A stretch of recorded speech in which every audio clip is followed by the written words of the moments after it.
చూస్తే దసరా పండుగ ముగియడంతో రాష్ట్రంలో పొలిటికల్ టెంపరేచర్ రెట్టింపవుతుంది. ప్రధాన పార్టీలన్నీ రెండో జాబితాపై కసరత్తు వేగవంతం చేశాయి. ప్రధాన పార్టీలని వైపు తొలి జాబితా తాలూకా అసంతృప్తి జ్వాలలను తగ్గించుకునే ప్రయత్నం చేస్తున్నాయి. మరోవైపు రెండో జాబితాపై దృష్టి సారించాయి. ఢిల్లీ వేదికగా కాంగ్రెస్ బీజేపీలు సెకండ్ లిస్ట్ పై ఫోకస్ పెడితే ప్రగతిభవన్ వేదికగా బీఆర్ఎస్ అధినేత కేసీఆర్ తమ పార్టీ పెండింగ్ స్థానాలపై లెక్కలు వేసుకుంటున్నారు. అయితే ఎన్నికల్లో రాజకీయ ముఖ చిత్రాన్ని పార్టీల అభ్యర్థులు రెండో జాబితా మార్చబోతుందనే టాక్ వినిపిస్తుంది. పొత్తులు, పార్టీలోని నేతల వలసల ప్రభావం ఈ రెండో జాబితా తర్వాత కీలక మలుపులు తీసుకుంటుందనే చర్చ జరుగుతుంది. దీంతో పార్టీలు ప్రకటించబోయే సెకండ్ లిస్ట్ పై సర్వత్రా ఆసక్తి నెలకొంది.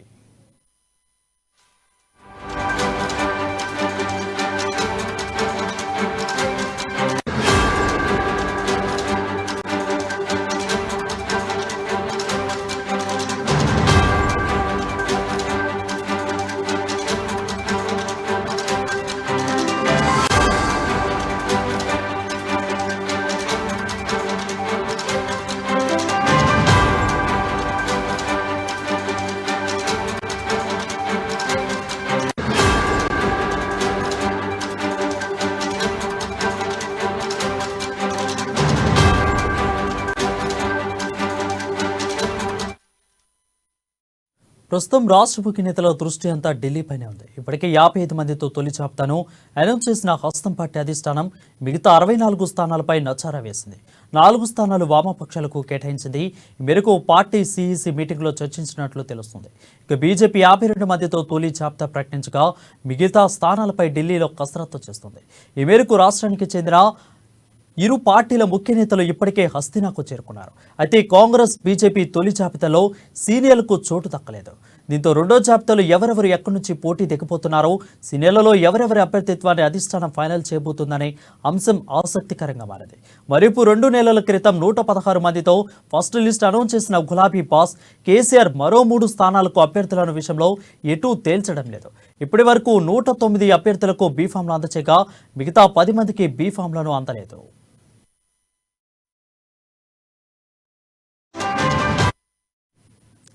ఇక కాంగ్రెస్ బీజేపీ ప్రకటించబోయే రెండో జాబితాపై రాష్ట్రంలో పార్టీల మధ్య పొత్తులు ఉంటాయా లేదా అనేది స్పష్టత రానుంది.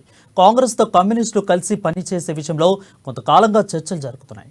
సీట్ల సర్దుబాటు విషయంలోనే పీఠముడి కొనసాగుతుందని తెలుస్తుంది. ముఖ్యంగా సిపిఐకి కొత్తగూడెం, చెన్నూరు స్థానాలు ఇచ్చేందుకు కాంగ్రెస్ సూత్రప్రాయంగా అంగీకారం చెప్పగా తమకు మునుగోడు కావాలని సిపిఎం కోరుతున్నట్లు తెలుస్తుంది. ఇక మిర్యాలగూడ, పాలేరు సీట్లు కావాలని సిపిఎం కోరుతున్నట్లు సమాచారం.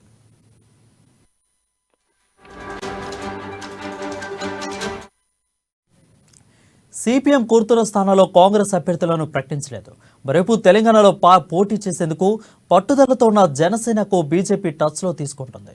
ఈ మేరకు పవన్తో BJP state chief Kishan Reddy ఇటీవల భేటీ అయిన చర్చలు జరిపారు. అయితే 20 సీట్లు ఇవ్వాలని పవన్ కోరగా 6 నుంచి 10 సీట్లు ఇచ్చేందుకు బీజేపీ సముఖత వ్యక్తం చేసినట్లు ప్రచారం జరుగుతుంది. ఈ నేపథ్యంలో వాళ్ళ ఢిల్లీలో అమిత్ షాతో పవన్ భేటీ కాబోతున్నారు. ఆ తర్వాత బీజేపీ సెకండ్ లిస్టు వెల్లడి కానున్నట్లు టాక్. దీంతో రాష్ట్రంలో బీఆర్ఎస్ను ఎదుర్కొనేందుకు ప్రతిపక్షాలు ఎలాంటి పొత్తుల వ్యూహాలను అమలు చేస్తారనేది ఈ రెండో జాబితాపైన ఆధారపడి ఉందనేది చర్చ జరుగుతుంది.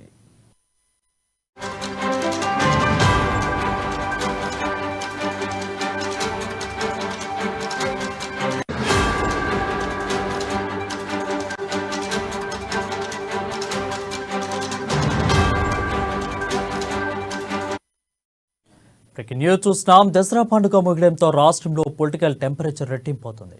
ప్రధాన పార్టీలని రెండో జాబితాపై కసరత్తు వేగవంతం చేశాయి. దీనిపై మరింత సమాచారం మా ఇన్పుట్ ఎడిటర్ శ్రీనివాస్ అందిస్తారు. శ్రీనివాస్, చెప్పండి. రైట్ వరుణ్, ఏదైతే రెండో లిస్టుకి సంబంధించి పార్టీలన్నిటికీ కూడా ఒక తలనొప్పిగానే మారిందని చెప్పొచ్చు. అటు బీఆర్ఎస్ కావచ్చు, కాంగ్రెస్ కావచ్చు, బీజేపీ కావచ్చు, ఏ పార్టీకైనా సరే అన్ని పార్టీలు కూడా మొదటి లిస్టు విడుదల చేశాయి. ఆ తర్వాత రెండో లిస్టు విషయంలో మాత్రం ఇక తర్జన భర్జనలు పడుతున్నాయి, కసరత్తులు చేస్తున్నాయి, కుస్తీలు పడుతున్నాయి. ఇప్పటికీ కూడా రెండో జాబితాకు సంబంధించి ఒక క్లారిటీ అయితే ఎక్కడా కూడా రాని పరిస్థితి కనిపిస్తుంది. ముందుగా మనం బీఆర్ఎస్ పార్టీ విషయానికి వస్తే కనుక బీఆర్ఎస్ పార్టీ అందరికన్నా ముందుగానే 115 స్థానాలకు సంబంధించిన అభ్యర్థులను ప్రకటించింది. 4 స్థానాలను పెండింగ్ లో పెడుతూ వచ్చింది. ఇప్పటికి కూడా ఆ 4 స్థానాల్లో ఇంకో 3 స్థానాలు పెండింగ్ లో ఉన్నాయి. ఏదైతే అన్ని పార్టీల కన్నా ముందుగానే ఒక నెల రోజుల ముందుగానే అభ్యర్థులను ప్రకటించినప్పటికీ కూడా ఆ అభ్యర్థుల విషయంలో కూడా ఒక క్లారిటీ లేని పరిస్థితి. ఎందుకంటే బీఫామ్స్ రోజుకు ఒక రకంగా ఇచ్చుకుంటూ పోయిన పరిస్థితి. చివరికి చూసుకుంటే కనుక ఇప్పటికీ 4 స్థానాల్లో 3 స్థానాలు ఇంకా పెండింగ్ లోనే ఉన్నాయి. ఎందుకంటే నిన్ననే నర్సాపూర్కి సంబంధించి సునీత లక్ష్మారెడ్డికి టికెట్ ఖరారు చేయడం జరిగింది. అక్కడ సిట్టింగ్ ఎమ్మెల్యేగా ఉన్న మదన్ రెడ్డి పక్కకు పెట్టి ఆయన సునీత లక్ష్మారెడ్డి కేటాయించడం అక్కడ కొద్దిగా తిరుగుబాటు అయితే కనిపిస్తుంది. మదన్ రెడ్డి అనుచరులు కావచ్చు వాళ్ళంతా కూడా ఇప్పటికీ ఆగ్రహంగా ఉన్నారు.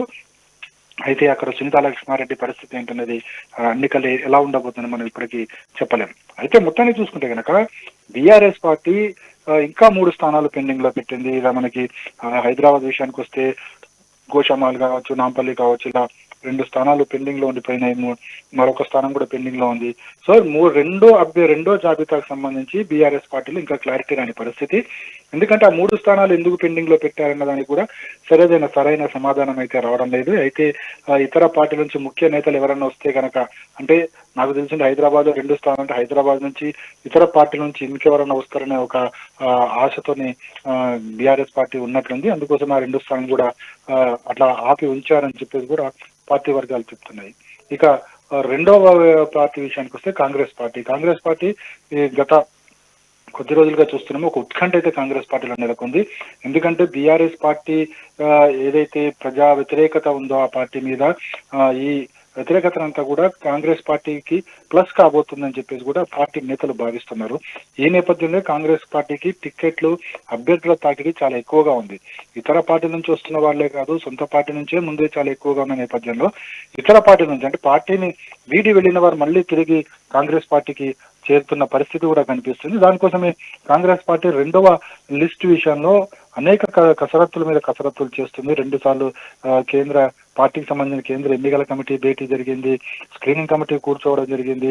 స్క్రీనింగ్ కమిటీ కూర్చున్న తర్వాత మళ్ళా కొత్త చేరికలు రావడము, సో అందులో వాళ్ళకి ఎక్కడ అవకాశాలు కల్పించాలన్న దాని మీద మరోసారి భేటీ జరగడం, ఇలా చూసుకుంటూ పోతే కనుక కాంగ్రెస్ పార్టీ మొదటిసారి 55 మంది అభ్యర్థులు ప్రకటించినప్పటికీ కూడా రెండో జాబితాకు సంబంధించి అయితే తీవ్ర జాప్యం జరుగుతుంది. దీంతో ఒక ఉత్కంఠ అయితే నెలకొంది.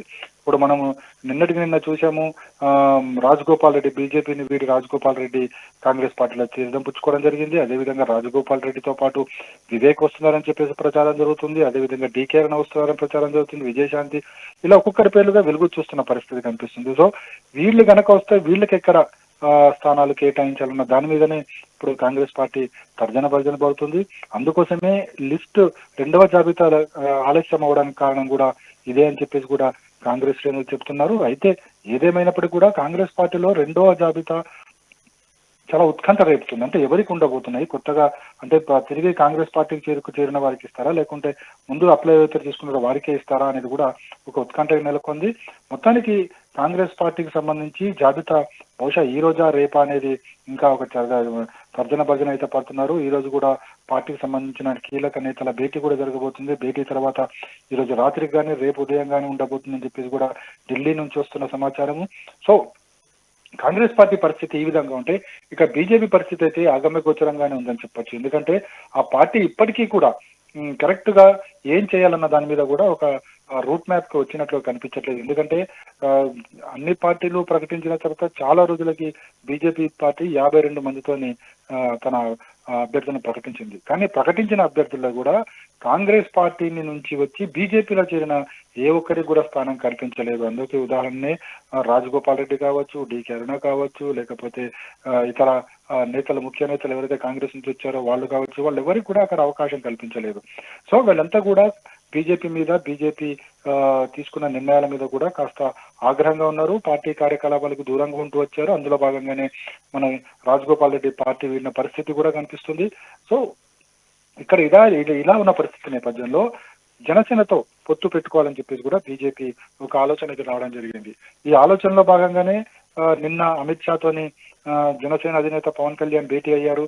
భేటీ 45 నిమిషాలు జరిగిన తర్వాత మీడియాతో ఏమీ మాట్లాడకుండా పవన్ కళ్యాణ్ బయటికి, అంటే హైదరాబాద్ తిరిగి వచ్చేసిన పరిస్థితి, అక్కడ ఏం జరిగిందో లోపల ఇన్సైడ్ జరిగిన మీటింగ్ ఏంటో, వాళ్ళు ఏ సీట్ల మీద పవన్ కళ్యాణ్ డిమాండ్ చేశాడు, అదేవిధంగా ఏ బీజేపీ ఇస్తానన్ను ఇన్ని అనే దాని మీద ఒక క్లారిటీ అయితే పార్టీ నుంచి, అటు బీజేపీ నుంచి కావచ్చు లేదా అటు పవన్ కళ్యాణ్ నుంచి కావచ్చు, స్పష్టమైన క్లారిటీ లేదు.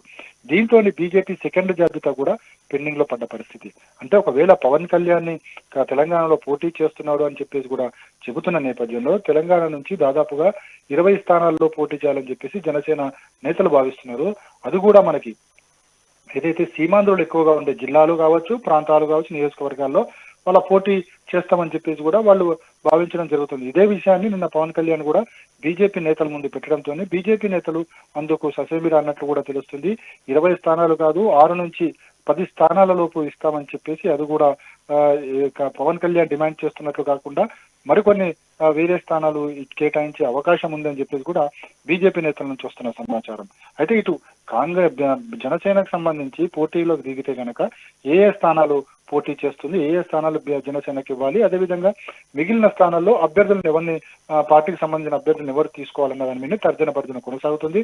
అందుకోసం ఇప్పటికి కూడా బీజేపీ రెండో జాబితాకు సంబంధించి అది కూడా ఈ రోజా రేపా అనుకునే పరిస్థితే తప్ప ఒక క్లారిటీ అనేది, స్పష్టత అనేది లేకుండా పోయింది.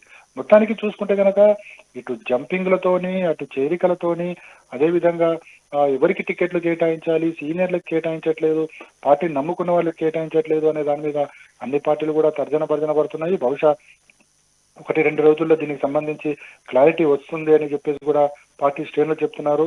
అటు కాంగ్రెస్ కావచ్చు, ఇటు బీజేపీలో కావచ్చు. అయితే ఇప్పటికీ కూడా ఉత్కంఠ అయితే నెలకొంది. ఎవరికి టికెట్ వస్తుందా రాదా, ఎవరికి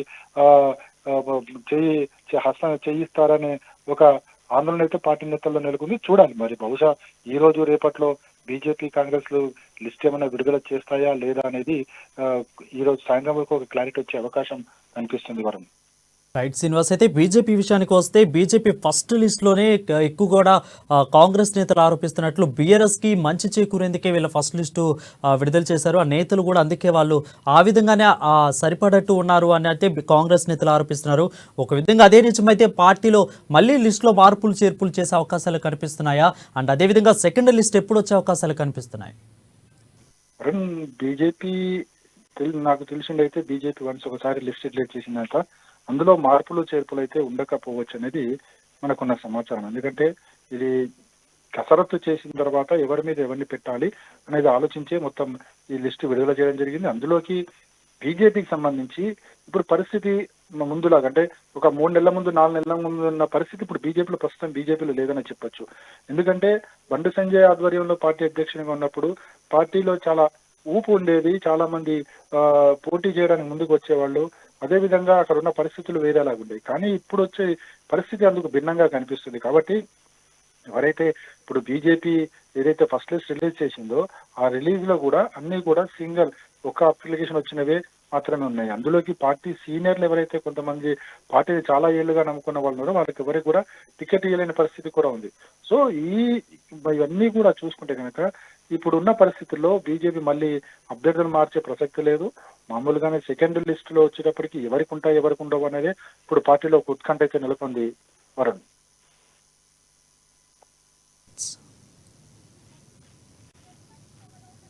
right, thank you Srinivas for the updates.